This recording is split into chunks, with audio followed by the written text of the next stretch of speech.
Ayan. Sino nagsasabi na ang original ay ang fake ay nasa baba? Ikaw. Of course, kung titignan natin siya sa picture, we could not determine kung ano yung fake tsaka kung ano yung original. Pero, dyan sa picture na yan, ang original po talaga dyan ay yung nasa ibabaw. Okay? Yung nasa ibabaw. Kaya tayo, di ba, binibigyan tayo ng babala ng government, ng PNP, at ng ibang pang mga government agency, especially yung bangko, because counterfeits don't make fake money looks fake. Parang pag gumawa sila ng fake, talagang, pag gumawa sila ng fake, makikita mo talaga na hindi siya fake. Alam niyo kung bakit? They copy the color, they copy the design, they copy the security features, and the only people who can recognize a fake bill are those who are very familiar with the real one. Sino po makakapag-distinguish nyon? Yung mga, sabi na yung mga people who recognize the fake bill are those who are very familiar with the real one. Alam niyo po ba yung mga bank employees don't spend most of their training studying the fake money. Ibig sabihin, pinapahawak sa kanila ay hindi po yung fake money. Ang pinapahawak sa kanila ay yung totoong mga bills. Yung mga totoong bills. Because they know what's the real one and what it looks and feel yung totoong bill. They can quickly notice when something is wrong. Alam niyo po mga kaibigan, the same is true in our spiritual lives. If we know God's Word well, we can recognize its teachings that are false or misleading.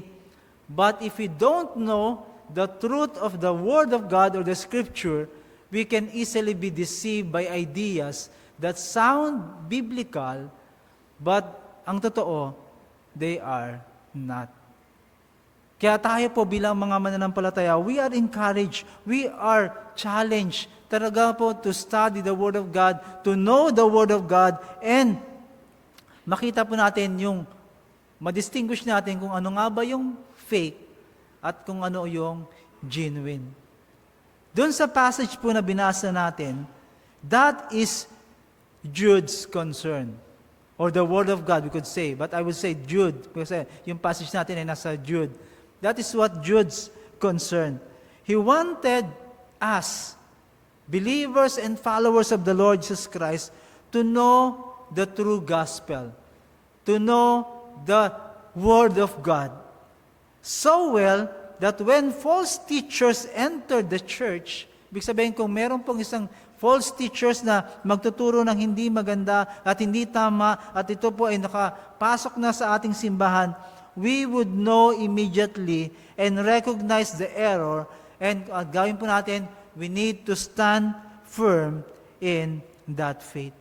Kaya nga po, bilang mga mananampalataya, the explanation makes the point clear. The best defense against deception is not studying every false teaching. It is knowing God's truth deeply. Alam niyo, kahit po pag-aralan natin yung lahat ng mga false teachers, mga false teachings, kung hindi mo naman alam yung katotohanan, baka sa iyong pag-aaral ay paniwalaan mo na yung false teachings. Kaya dito po, we are being encouraged and being challenged to know the Word of God well. Kaya nga po pinamagatan ko ang message natin this evening, guarding truth in a compromising culture. And this is my prayer as believers and followers of the Lord Jesus Christ. Let us remember that every believer is called to contend for the truth. Because false teachings threatens the church by replacing God's truth with human compromise.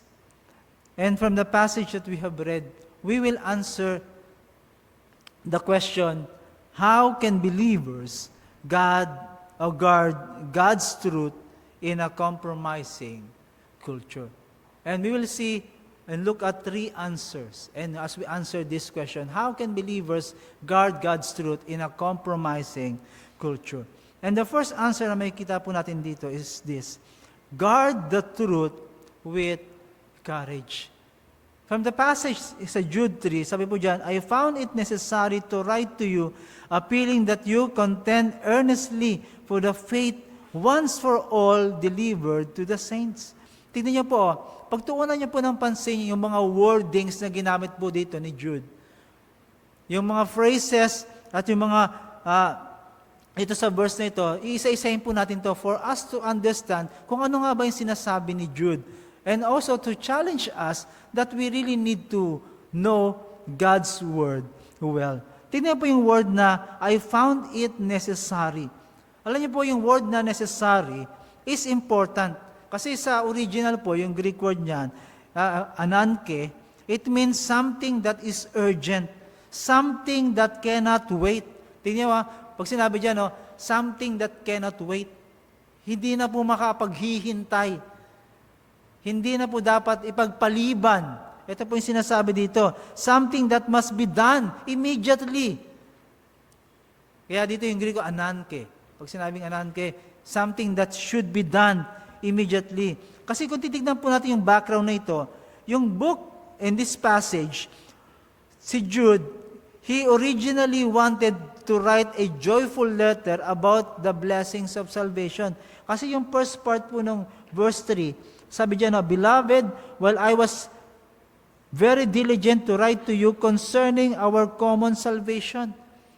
His intention is to joyfully set the tone and also gave us a joyful letter about the blessing of salvation. He wanted to encourage believers. But when he saw what was happening in the church, he changed his subject. Alam niyo po kung bakit? Because there was a spiritual emergency. Ano po yung spiritual emergency? False teachers were entering the church. And Jude knew he could not remain silent. Kailangan niya na po itong pagtuunan ng pansin. These are the moments where something becomes too important to ignore. Ayaw niya na po pagpaliban, ayaw niya na po maging tahimik. Kasi nakita niya po that the church ay meron nang pumapasok ng mga false teachers. Gaano po ba yung ka-urgent? For example, yung anak tumakbo sa highway. At alam mo na maraming mga sasakyan doon. Ano po bang magagawin mo? Will you calmly say, "Huwag ka dyan, anak"? Hindi, di ba? Ang gagawin mo dyan, sisigaw ka. At sasabihin, huwag kang tumawid dyan. Halimbawa na lang din po, imagine, nakakita ka ng usok sa bahay. Itim na usok. Ano bang sasabihin mo? Ay, ang ganda naman ng usok, kulay black. Ganun bang gagawin mo? Di ba alamin mo yon? Tapos nakita mo, lumalaki na, sunog! Alam nyo, mga kaibigan, that is the urgency Jude is expressing in this passage. He is telling, this is serious. The truth of the gospel is under attack. Kaya nga po, mga kaibigan, mga kapatid, that same urgency is needed today. Alam niyo po ba, na we are living in a world where many voices are competing for our attention. Every day, people tells us what to believe, how to live, and what is wrong and what is right. Nasa sa atin na lang po yung kung ano ating pakikinggan. Kaya nga, from this passage, hindi lamang po sinabi dito ni Jude na ito talaga ay immediate natin kailangan gawin. This is serious. Kaya nga po sinabi niya in the next phrase, sabi niya doon, then Jude gives us a command. Ano po yung command na sinabi niya dito? Contend earnestly for the faith. Alam niyo yung word na contend earnestly, the Greek word po niyan is epagonisomai, ayun po yung pinaka-word po niyan. It means, or it describes someone who gives everything they have. From this passage, parang diyan din po kasi nanggaling yung word na agonize. Yung word yung Greek word na yan, diyan po din nanggaling yung word na agonize. It describes something or who gives everything they have. For example po, i-picture out nyo po yung tayo po ay nanonood sa isang Olympic. Di ba? Nandiyo ka sa Olympic. Sino na po ba sa inyo nakapanood nakapunta na sa isang Olympic? Picture ang isang athlete. Ang athlete na ito, in the final seconds of the Olympic race, siyempre pag malapit na yung finish line, ano pong gagawin niya? Hindi po siya babagal. Ang gagawin niya po, magpapatuloy siya. Hindi po siya titigil. He will not quit. He will push every ounce of strength until he reach the finish line. Parang katulad din po ng isang sundalo na binigyan po ng task na bantayan ng binigyan siya, pinaposte siya, kailangan niyang bantayan ito. Anong gagawin niya? He will not abandon his position when the battle begins. He will stand firm because what he is protecting is valuable. Tingnan niyo po yung picture na yon. Parang iniingatan mo yung something na pinagkatiwala sa iyo. And this picture, ito po yung pinapakita po ni Jude, that sa atin bilang mga mananampalataya, God is not calling us to start an argument with people. He is not calling us to be rude or proud or harsh. He is calling us to stand firm for the truth. Mga kaibigan, mga kapatid, magkaiba po kasi yung being nag-argue ka, iba din po kasi yung you stand on what you stand on what you believe. Kaya nga dito, nakikita natin, as believers and followers of the Lord Jesus Christ, we are encouraged to speak the truth with love. We don't fight. We fight for the truth because we love people. Kaya from this passage, Paul reminds us that in Ephesians chapter 4, verse 15, we speak the truth in love. Kaya, dito, sinasabi ng salita ng Panginoon from Jude, na because of this urgency, na meron na pong mga false teachers na pumapasok sa church, ang sinasabi niya po, you defend, you guard, don't be silent, contend for the truth, contend for your faith. Kasi ito yung sinabi ng salita ng Panginoon. Kaya nga kung i-apply po natin ito sa buhay po natin ngayon, sa present day na application, today, many people are learning about God from social media instead of the Scripture. Ano pong ginagawa? They scroll through TikTok, they watch Instagram Reels, they listen to YouTube Shorts, yung mga short films. Hindi ko po sinasabi na everything na nasa online is wrong. There are faithful Bible teachers who use this platform. Pero, here's the danger. 1-minute video can sound convincing while being completely unbiblical. Many people no longer ask, what does the Bible say? Ang ginagawa po nila, how many views does it have? Pag maraming views, maraming mga tao nag-agree, maniniwala na rin po tayo. Kung pinaniniwalaan na nila yon, paniniwalaan na rin po natin. Kaya nga minsan, kung marami ang nag-likes, marami ang nag-agree, ibig sabihin, kung 10 million yung nag-like doon, nag-view, tama na sila.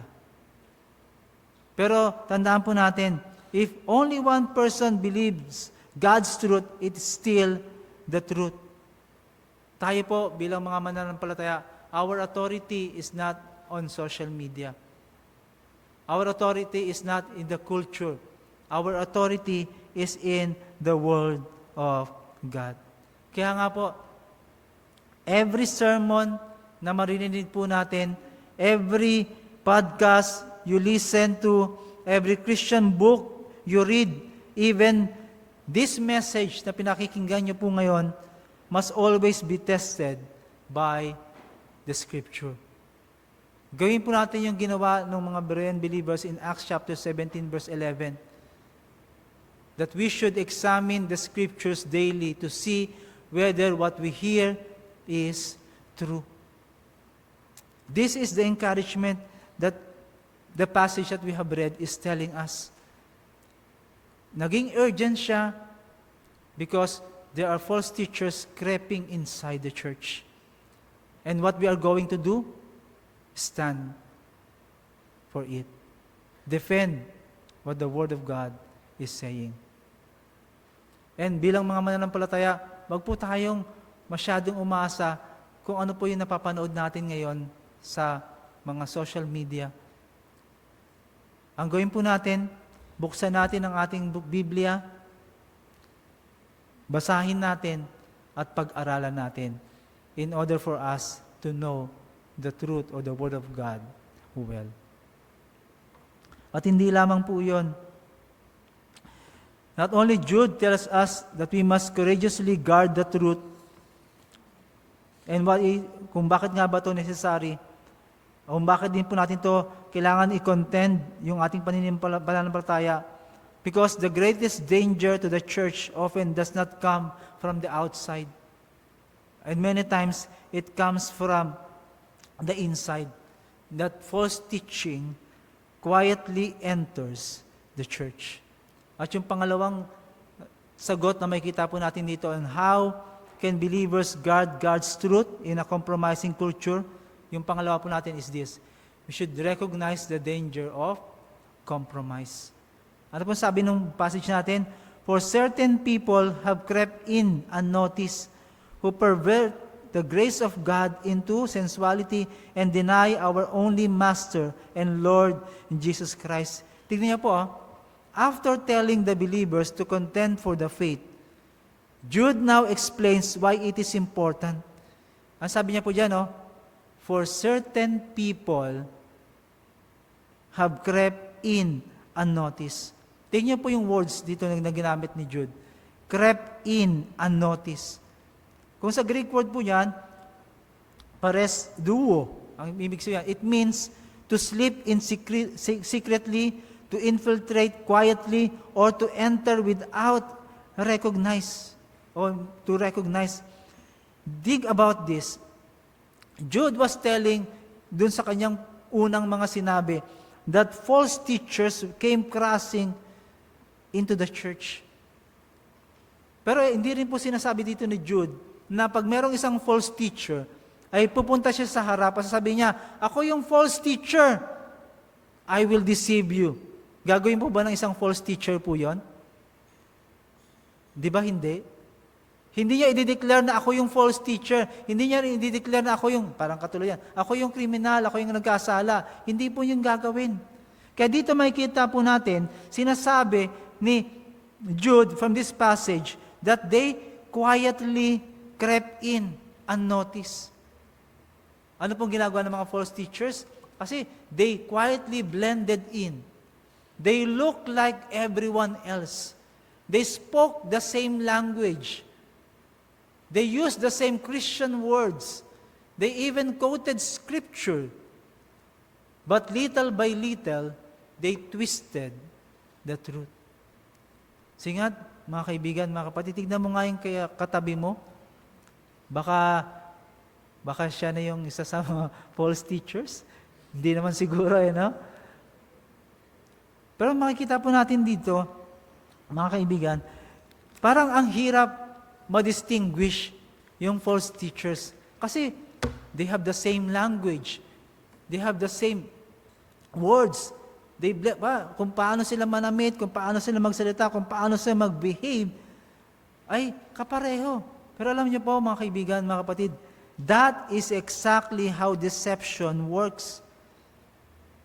Ang ating kalaban po, si Satan, hindi po siya umaatake na ipinapakita niya talaga kung ano yung masama. Ipinapakita niya kung ano yung convincing. Hindi niya ipapakita kung ano yung pangit. Ipapakita niya to sa pinakamagandang paraan para ikaw ay maniwala. Ganun po ang ating kalaban. Kaya nga, instead na ipagkita niya yung obviously na evil, di ba sa panahon natin ngayon, yung mga, sabi tayo, yung mga nagpa-practice ng occultism, yung mga satanic, hindi na po ngayon nakabihis ng maitim. Madalas nakaputi na sila. At meron na rin po silang simbahan. Kaya dito makikita natin, instead na ipakita yung obviously na evil, anong ginagawa ni Satan? He mixes it with error. Parang konting katotohanan, konting compromise, konting distortion, until masanay ka na that you can no longer tell the difference. Parang nasanay ka na, hindi mo na alam yung difference ng katotohanan at ng distorted na katotohanan. At ganito po ang ginagawa ni Satan. Kaya nga po, nakakatakot. Kasi in 2 Corinthians chapter 11, verse 14, if you will open your Bibles to that, sabi po dyan sa passage niyan, even Satan disguises himself as an angel of light. Kaya nga nakakatakot po yun. Hindi niya po pinapakita kung gaano siya nakakatakot. He comes looking convincing. Pwede siyang magbalat kayo. Pwede niya ipakita yung isang pangit, pwede niya mapaganda. Ayun po yung sinasabi dito ng salita ng Panginoon. Kaya from this passage, pero din po siyang pinapakita na dalawang danger. Parang danger zone na makikita po natin dito. Yung una, yung kasunod ng ating passage, twisting God's grace.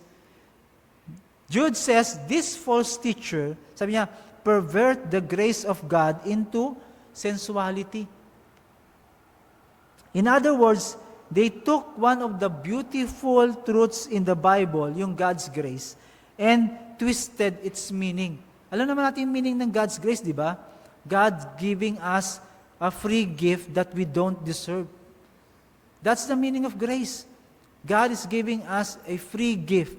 God forgive us even though we don't deserve us. But yung mga false teachers were saying something very different. Ano pong tinuturo nila? Since God is gracious, it doesn't matter how you live. Go ahead and sin. Go ahead and sin. Total naman, patatawarin ka rin naman ng Panginoon eh. Ayun po yung kanilang sinasabi. Alam niyo po, pag ganun na po yung narinig natin, that is not biblical grace. That is abusing grace. The Apostle Paul answered this misunderstanding in Romans chapter 6, verse 1 to 2. Napag-aralan na po natin yan. Sabi, shall we continue in sin that grace may abound? Ano pong sugat doon? God forbid. Hindi, wag. No, no, no, no.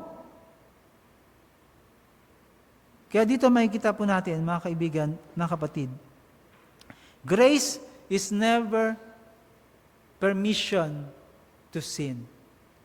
Grace is the power to live differently. Hindi ibig sabihin, God has given us grace. We are licensed to sin, knowing that God will forgive us.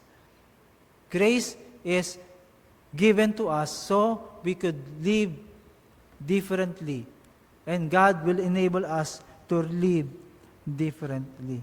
Kaya nga, parang gantong example lang po yung pinakamaganda na pwede kong maisip eh. Na parang katulad lang po, kung ikaw ay po nalulunod, halimbawa ikaw ay nalulunod, tapos meron pong sumagip sa iyo, ano pong gagawin mo? Ang gagawin mo ba, dahil may sumagip sa iyo, tatalong ka uli? Kasi alam mo na merong sasagip sa iyo? Di ba hindi? Pag ikaw ay nalunod at may sumagip sa iyo, anong gagawin mo? You will be thankful. You will treasure the life because you were saved. And that is what God's grace should produce. Not a desire to sin, but a desire to live for Christ. Hindi lang po yung unang danger na yon, yung grace is being twisted, at yung second danger is rejecting Christ's authority. Jude also says these false teachers deny our only Master and Lord Jesus Christ. This doesn't necessary na ganun uli, na merong tatayo at sasabihin ako, ito yung ituturo ko. Mali ang aking ituturo. Hindi po ganun. Kasi ang mga false teachers, ito po ang sinasabi nila, many false teachers still talk about Jesus. They sing about Jesus. They even preach about Jesus. And the problem is, they reject God's authority. Ano pong ginagawa nila? They want Jesus Christ as their Savior, but they don't want Jesus to be the Lord of their lives. Meron pong mga iba, they want forgiveness, pero wala namang repentance. Yung iba naman, they want heaven, pero ayaw nilang mamuhay with holiness. Yung iba, they want blessings, but they don't want to obey the Word of God. These are the false teachers. Pero the Bible never separates Jesus Christ as our Savior and Jesus Christ to be the Lord of our lives. Hindi po pwedeng mangyari na sabihin mo, sapat na si Jesucristo ang iyong tagapagligtas, pero hindi siya pwedeng maging Lord ng buhay mo. Hindi po pwede yun. If you say that Jesus Christ is your Savior, then Jesus Christ should be the Lord of your life also. Kaya mga kaibigan, when Jesus saves us, He also becomes the Lord of our lives.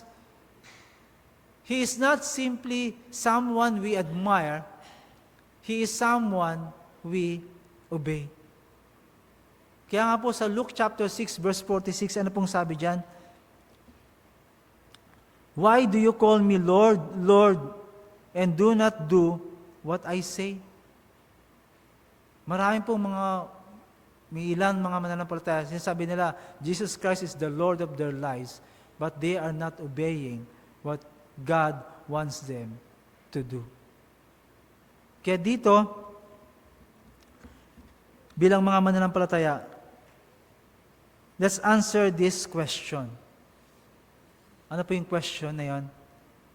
Is Jesus only part of your life? Or is Jesus the Lord over your life? Mga kaibigan, mga kapatid, si Jesucristo ba ay Lord na ng buhay mo? O party lang siya ng buhay mo? Let's evaluate ourselves. Siya nga ba ang nangunguna, ang nagli-lead ng buhay mo? O party lang siya ng buhay mo? Kasi kung bibigyan po natin ito ng application, compromise usually doesn't happen overnight. It happens little by little. One small compromise, one small excuse, one neglect Bible reading, one missed opportunity to obey God, one sin that we refuse to confess, one truth that we choose to ignore, and over time, because of the mga maliliit na bagay na yan, our hearts slowly drift away from God. That's why compromise is very dangerous. It is gradual. Hindi po siya yung instant. Kaya yung mga maliliit na bagay na pinapalampas natin, na hindi natin to hinihingi ng tawad sa Panginoon, yung mga kasalanan na nagawa natin, yung mga bagay na nagawa natin, na hindi po natin tinitignan, akala natin ay maliit lang, that's dangerous. Because di mo na alam, ikaw na pala ay nag-compromise. Na hindi mo na nare-recognize kung ano yung tama at mali. Hindi mo na na-recognize kung ano yung katotohanan at yung distorted na katotohanan. At yung pangatlo na may kita po natin dito, after being warned about false teachers and compromise, dito naman pinapakita ni Jude from this passage na meron pong ibinigay sa atin that's something that we should cherish. And that leads us to the final point. How can believers makikita yung katotohanan in a compromising culture? And the third answer is this: stand firm because the truth has already been delivered. Yung last phrase na makikita po natin doon sa passage sa verse 3, that faith once for all delivered to the saints. Dito po, Jude reminds us of believers that the faith has already been delivered. Notice, sabi niya once for all. Once for all. It means once, completely, finally, never needing to be repeated. Ano pong ibig sabihin yan? Ibig sabihin lang po niyan that the same gospel that saved people in the first century is the same gospel that saves people today. Because, sabi niya, it means that the gospel is complete. God is not adding new truths that replace the old ones. The message of salvation through Jesus Christ has always been fully revealed. The church does not need a new gospel. The world does not need an updated gospel.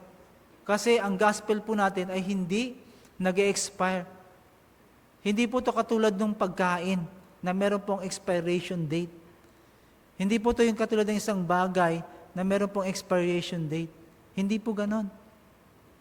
Ang salita ng Panginoon will never expire. Kaya, pag sinabi pong once for all, it's already has been done. It is complete. Pero sa panahon natin ngayon, merong ilang mga tao na sinasabi na the gospel or the word of God is incomplete. Kaya they need to add more. Kasi yung sunod na phrase dito, makikita natin yung word na delivered. Yung delivered to the saints. Ibig sabihin naman po niyan, it means to entrust something valuable into another person's care.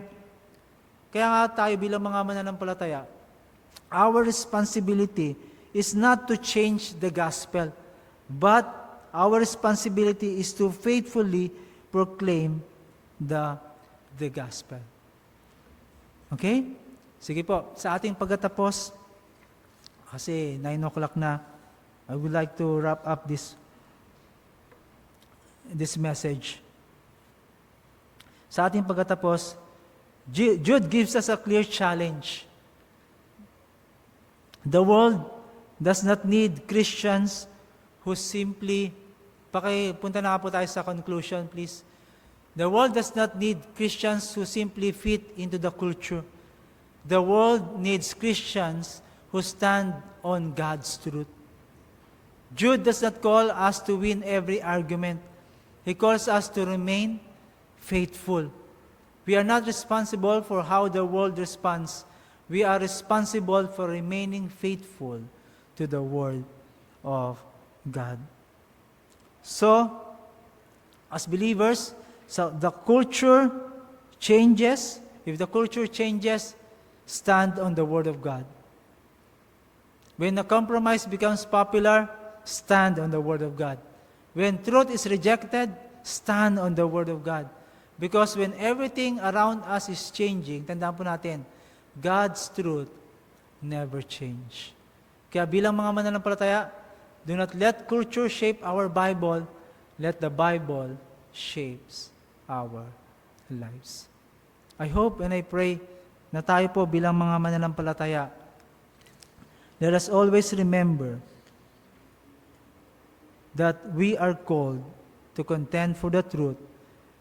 And if there will be false teaching that threatens us, we need to contend and fight for the truth. Let us pray. Our dear God, we thank you, Lord, again for your word. Please sink this in our hearts and apply this, Lord, in our daily lives. Thank you very much again, and we commit to you all these things. In Jesus' name I pray. Amen.